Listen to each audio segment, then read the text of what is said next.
Okay, so this is the third part of this gross neuroanatomy of brain. So I hope that you have seen the first two videos. The first two videos mainly spans the cerebrum part of the brain, that is the four lobes of cerebrum and what are the functions of those four lobes. Then comes the brain stem, the cerebellum, and finally we are reaching on to the other accessory parts of the brain. Accessory, I mean that it is not like size wise, or when we think about the overall morphology, the sizes of these accessory brain organs are very much small, but still they are having a very important significance as terms of functions in the central nervous system. So we can directly move on to it. First we have the diencephalon. So diencephalon is found where?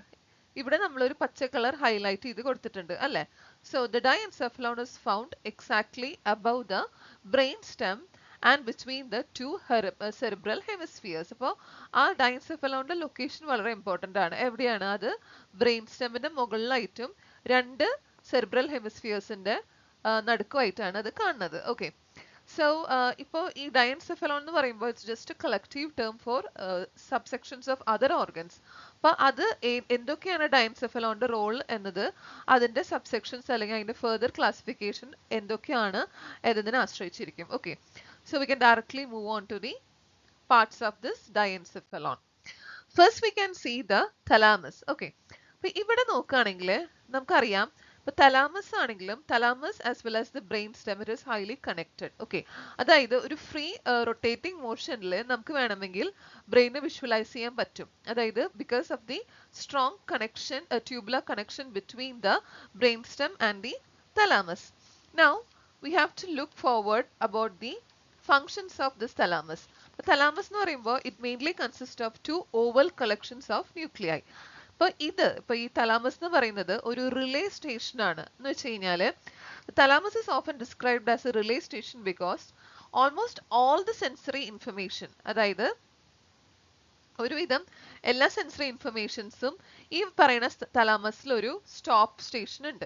ആ stop സ്റ്റേഷനിൽ എത്തിയിട്ട് അവിടുന്ന് highly filtered ആയിട്ടുള്ള relevant ആയിട്ടുള്ള information മാത്രമാണ് ബ്രെയിനിന്റെ കോർട്ടക്സിലേക്ക് move ചെയ്യുന്നുള്ളൂ. അതായത് തലാമസിൽ എത്തുന്ന എല്ലാ sensory ഇൻഫർമേഷൻസും they will be having a temporary halt over there at the thalamus, and the refined messages will be moving on to the cortex from the thalamus. Okay, എല്ലാ sensory informations ഇതിൽ പെടില്ല. The sensory information of smell is not being reached onto this thalamus. ബാക്കി എല്ലാ ഇൻഫർമേഷൻസും വരുന്നുണ്ട്. പിന്നെ ഇത് കൂടാണ്ട് തലാമസിന്റെ മറ്റൊരു role എന്ന് പറയുന്നത് it is highly involved in the maintenance of this sleep and wakefulness. അപ്പോൾ ഇത് രണ്ടാണ് എന്തിന്റെ റോള്? തലാമസിന്റെ റോള്. തലാമസ് എന്തിന്റെ ഭാഗമാണ്? It is the part of the diencephalon. Okay, next it is the epithalamus. ഇപ്പൊ എപ്പിതലാമസിൽ പ്രധാനമായിട്ടും ഉള്ളത് we can see the pineal gland, and pineal ഗ്ലാൻഡിന്റെ തൊട്ട് താഴെ വളരെ ചെറുതായിട്ടുള്ള ഒരു മൈന്യൂട്ട് ഓർഗനൈസേഷണൽ സെറ്റപ്പ് ഉണ്ട്. അതിന് പറയുന്ന പേരാണ് ഹാബന്യൂള. പക്ഷെ നമുക്ക് എപ്പിതലാമസ് എന്ന് പറയുമ്പോൾ സ്ട്രോങ്ലി നമുക്ക് കണക്ട് ചെയ്യാൻ പറ്റുന്ന ഒരു പ്രോമിനന്റ് പാർട്ട് എന്ന് പറയുന്നത് വേണമെങ്കിൽ we can just condense it into a pineal gland. Okay, അപ്പൊ പീനിയൽ ഗ്ലാൻഡ് എന്താണ്? നമുക്ക് എല്ലാവർക്കും അറിയാം പീനിയൽ ഗ്ലാൻഡിന്റെ ഫംഗ്ഷൻ. നമ്മൾ പണ്ട് മുതലേ പഠിക്കുന്നതാണ്. എന്താണ്? The pineal gland is an endocrine gland that secretes the hormone melatonin. അല്ലേ?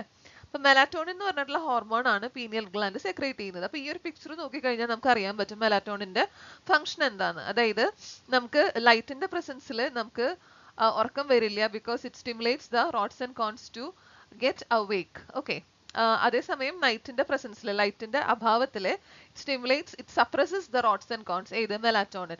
സോ മെലാറ്റോണിൻ നമ്മുടെ ബോഡിക്ക് യാതൊരു കുഴപ്പമില്ലെങ്കിൽ നാച്ചുറലി പ്രൊഡ്യൂസ് ചെയ്യുന്നുണ്ട് ആര്? Pineal gland. അല്ലെ? അപ്പോ ഈ മെലാറ്റോണിൻ ചില സമയത്ത് പ്രൊഡ്യൂസ് ചെയ്യാതിരിക്കുന്ന അവസ്ഥയിൽ there are plenty of this melatonin substitutes, അല്ലെങ്കിൽ മെലാറ്റോണിനെ കെമിക്കലി സിന്തസൈസ് ചെയ്തിട്ട് ഇപ്പൊ മാർക്കറ്റിൽ ഇഷ്ടം പോലെ അവൈലബിൾ ആണ്. ഓക്കെ, അപ്പോൾ ഇത് കഴിച്ചു കഴിഞ്ഞാൽ ഉറക്കം വരുന്നു പറയുന്നു, ഉറക്കം വരാം, because it is the actual melatonin that they are synthesising chemically. But ഇതിന് ഒരുപാട് പ്രോസ് ആൻഡ് കോൺസ് ഉണ്ട്. ഇപ്പൊ കോൺസ് അല്ലെങ്കിൽ ഡിസഡ്വാൻറ്റേജസ് എന്ന് പറഞ്ഞാൽ ഒരു പക്ഷേ ഇത് ഹാബിറ്റ് ഫോമിങ് ആയേക്കാം, അല്ലെങ്കിൽ നമ്മുടെ നാച്ചുറൽ മെലാറ്റോണിൻ എങ്ങനെയാണോ പ്രവർത്തിക്കുന്നത് അതുപോലെ ആയിരിക്കില്ല ഇത് പ്രവർത്തിക്കുന്നത്, അല്ലെങ്കിൽ ഡോസസിൽ നല്ലൊരു ഡിഫറൻസ് ഉണ്ടാകാൻ സാധ്യതയുണ്ട്. മാത്രമല്ല ഇത് സൂപ്പർ കോസ്റ്റ്ലിയും ആണ്. ഓക്കെ, പിന്നെ എപ്പിതലാമസിൽ വരുന്ന മറ്റൊരു ഭാഗം, എപ്പിതലാമസിന്റെ മെയിൻ ഭാഗം എന്ന് പറയുന്നത് ഏതാ? പീനിയൽ ഗ്ലാൻഡ് ആണ് അല്ലെ. മറ്റൊരു ഭാഗം എന്ന് പറയുന്നത് ഈ പറഞ്ഞ ഹാബന്യൂലയാണ്. അപ്പൊ ഹാബന്യൂലയുടെ ശരിക്കുള്ള ഒരു ഫംഗ്ഷൻ എന്ന് പറയുന്നത് ഒരുപാട് എന്താ പറയാ അണ്ടർസ്റ്റുഡ് അല്ല. കാരണം പക്ഷെ വളരെ കുറച്ച് പഠനങ്ങൾ പറയുന്നത് this habenula's impaired function is directly related to depression എന്നാണ്. Okay, so that is about the epithalamus. Next we are moving on to the hypothalamus. അപ്പൊ ഹൈപ്പോതലാമസ് നമ്മൾ എപ്പോഴും കേട്ടിട്ടുള്ള ഒരു ഭാഗമാണ്. അപ്പൊ നമ്മൾ ആലോചിക്കണം, ഈ പറഞ്ഞ തലാമസ് ആണെങ്കിലും എപ്പിതലാമസ് ആണെങ്കിലും ഹൈപ്പോതലാമസ് ആണെങ്കിലും ഡൈഎൻസെഫലോണിന്റെ ഭാഗങ്ങളാണ്. ഓക്കെ, അപ്പൊ hypothalamus is strongly connected to the pituitary gland which is yet another endocrine gland അല്ലെ. അപ്പൊ ഹൈപ്പോതലാമസിന്റെ ഫങ്ഷൻസ് പ്രധാനമായും ഇത് actually influences the production of endocrine substances by the pituitary gland. Pituitary gland produce ചെയ്യുന്ന endocrine messengers ആണ് നമ്മുടെ ബോഡിയിലെ ഒരുവിധം എല്ലാ ഫംഗ്ഷൻസിനെയും കൺട്രോൾ ചെയ്യുന്നത്.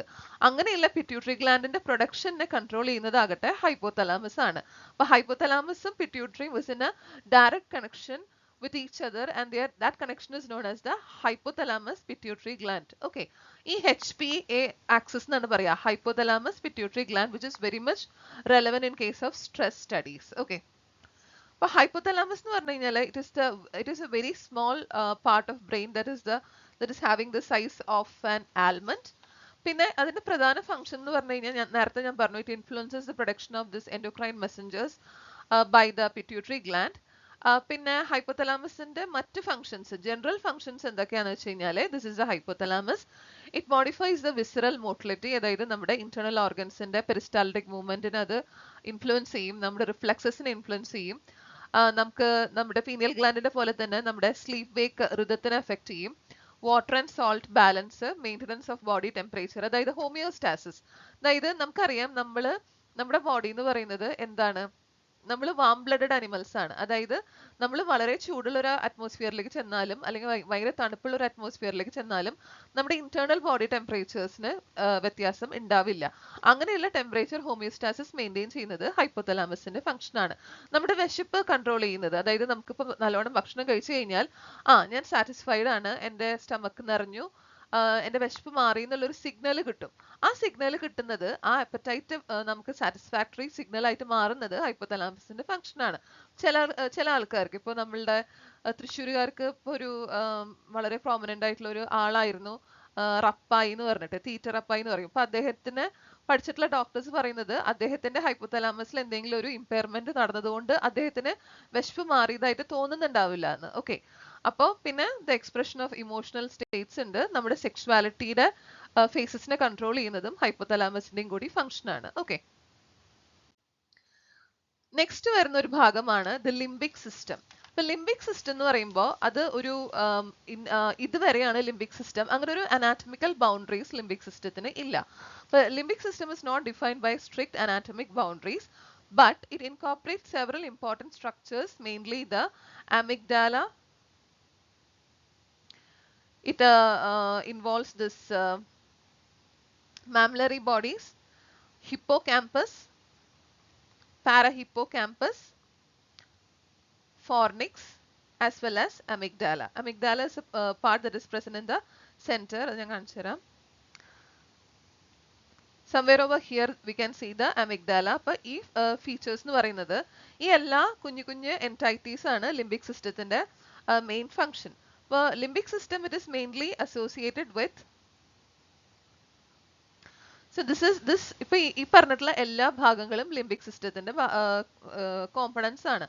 So the limbic system is directly connected, അതിന്റെ messages directly പോകുന്നത് നമ്മുടെ ബ്രെയിനിലുള്ള prefrontal cortex ലേക്കും നമ്മുടെ ഹൈപ്പോതലാമസിലേക്കും ആണ്. So these limbic system is directly having a strong connection, a sort of relay connection towards the prefrontal cortex and the hypothalamus of the brain, and it is mainly influencing the emotional states of a person. അപ്പോൾ limbic സിസ്റ്റത്തിന്റെ overall function എന്ന് പറയുന്നത് ഒത്തിരി functions ഉണ്ടെങ്കിലും prominent ആയിട്ട് it is involved in the emotional stability and emotional expression of the person. Okay, next ഭാഗം എന്ന് പറയുന്നത് it is the basal ganglia. Basal ganglia എന്ന് പറയുന്നത് it is a group of large nuclei which consist of these many parts.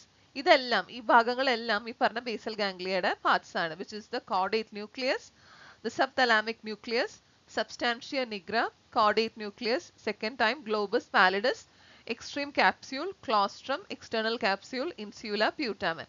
ഇത്രയും ഭാഗങ്ങളെ basal ഗാംഗ്ലിയയുടെ main functions, main components ആണ്. അതിൽ ഏറ്റവും ഇമ്പോർട്ടൻ്റ് ആയിട്ടുള്ള ഒരു കോമ്പോണന്റ് ഈ പിക്ചറിൽ നമുക്ക് വിഷ്വലൈസ് ചെയ്യാൻ പറ്റുന്നതാണ് നമ്മുടെ സ്ട്രയേറ്റം. ഇപ്പോൾ നമ്മൾ പറയും, ഇപ്പോൾ ഇവിടെ പറയാണ് സബ്തലാമിക് ന്യൂക്ലിയസ് എന്ന് പറയുമ്പോൾ നമ്മൾ സാധാരണ സെല്ലിന്റെ ഉള്ളിലുള്ള ന്യൂക്ലിയസിനെ അല്ല അവർ ഉദ്ദേശിക്കുന്നത്.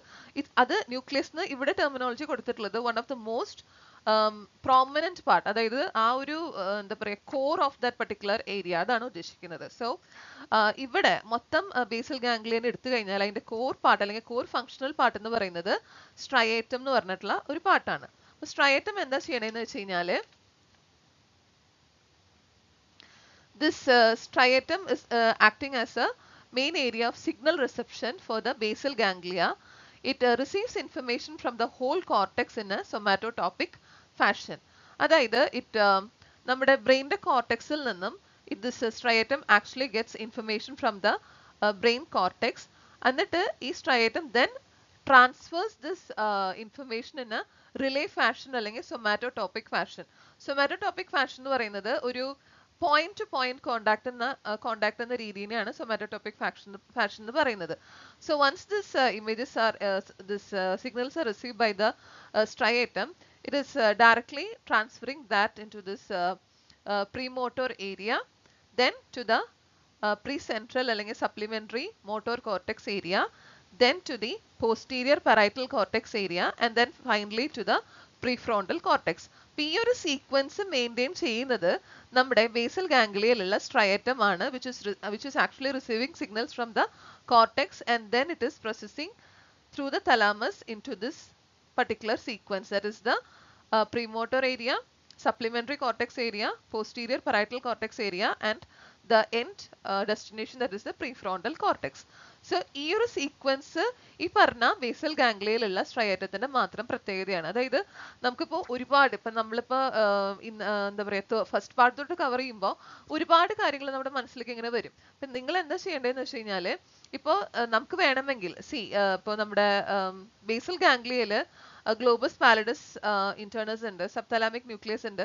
പക്ഷെ നമുക്ക് ആ ഒരു ബേസൽ ഗാംഗ്ലിയയിലെ ഏറ്റവും ഇമ്പോർട്ടന്റ് ആയിട്ട് നമുക്ക് ഓർത്തെടുക്കാൻ പറ്റുന്ന ഒരു പോയിന്റ് പഠിക്കുക എന്നാണ് നമുക്ക് ഇപ്പോൾ ചെയ്യാൻ പറ്റുന്നത്. അതാണ് ഈ പറഞ്ഞ സ്ട്രയേറ്റവും കോർട്ടെക്സും തമ്മിലുള്ള ആ ഒരു റിലേ ഇൻഫർമേഷന്റെ സീക്വൻസും നിങ്ങൾ പഠിച്ചിരിക്കണം. ഓക്കെ, അപ്പൊ ഞാൻ ഈ സ്ലൈഡ് മെയിൻലി ആകപ്പാടെ പിക്ചേഴ്സ് മാത്രം ഇൻക്ലൂഡ് ചെയ്തിട്ടുള്ളൂ. ഞാൻ എന്തുകൊണ്ടാന്ന് വെച്ച് കഴിഞ്ഞാൽ I wanted all of you to see this video, because ഈ വീഡിയോയിൽ ഞാൻ ഉപയോഗിച്ചിട്ടുള്ള കുറച്ച് ആനിമേഷൻസ് അല്ലെങ്കിൽ ജിപ്സ് വഴി പെട്ടെന്ന് മനസ്സിലാക്കാൻ പറ്റും. അതിന് വേണ്ടിയിട്ടാണ്. നമ്മളിപ്പോൾ വെറുതെ വായിച്ചു പോയി കഴിഞ്ഞു കഴിഞ്ഞാൽ ഒരു പക്ഷേ പല റോൾസും നമുക്ക് ഓവർലാപ്പ് ചെയ്യണ പോലെ തോന്നും. കാരണം ബ്രെയിനിന്റെ ഒരു പാർട്ട് ഒരു കാര്യം ചെയ്യുന്നുണ്ടെങ്കിൽ അതിന്റെ കുറച്ച് കാര്യങ്ങൾ മറ്റൊരു പാർട്ടാണ് ചെയ്യുന്നത്, അല്ലെ? അപ്പോൾ നമുക്ക് ആ ഫങ്ഷൻസ് ഓരോ പാർട്ടിലും മെൻഷൻ ചെയ്യുമ്പോൾ we have to adopt some sort of strategy to understand and memorise it, അല്ലെ? അതുകൊണ്ടാണ് വീഡിയോ കാണുക, ലെക്ചർ നോട്ട്സ് എഴുതുക, എന്നിട്ട് ഞാൻ PDF ഷെയർ ചെയ്യാം. Okay, so happy studying and enjoy your vacation. Thank you so much.